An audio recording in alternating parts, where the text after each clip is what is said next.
బంగ్లాదేశ్ ప్రభుత్వం కూడా మన దేశంకి మళ్ళీ ఉంటుంది కాబట్టి మన దేశంలో హిందువులు మెజారిటీ ఉంటారు, అక్కడ ముస్లింలు మెజారిటీ ఉంటారు. పాకిస్తాన్ నుంచి విడిపోయినటువంటి ప్రాంతం, దానికో రాజ్యాంగం ఉంది, మనకు ఒక రాజ్యాంగం ఉంది. మన రాజ్యాంగాన్ని స్ఫూర్తిగా తీసుకుని వాళ్ళు రాజ్యాంగం రాసుకున్నారు.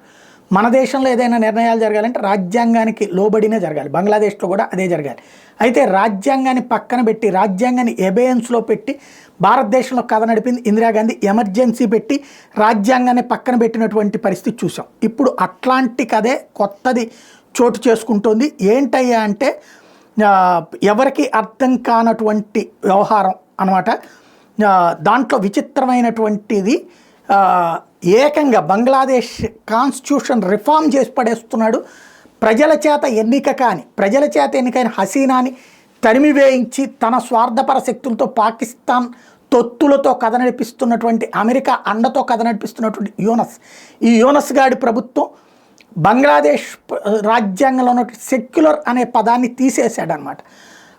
వాళ్ళకి సంబంధించి ఇది అప్రూవ్ చేయబోతున్నారు. త్వరలో బంగ్లాదేశ్ ఇస్లామిక్ రిపబ్లిక్ ఆఫ్ బంగ్లాదేశ్గా మార్చబోతున్నారు. తద్వారా ఇప్పటిదాకా ఉన్నటువంటి కాస్త ఉన్నటువంటి హిందువుల హక్కుల్ని కంప్లీట్గా కాలరాయబోతున్నాడు అనమాట.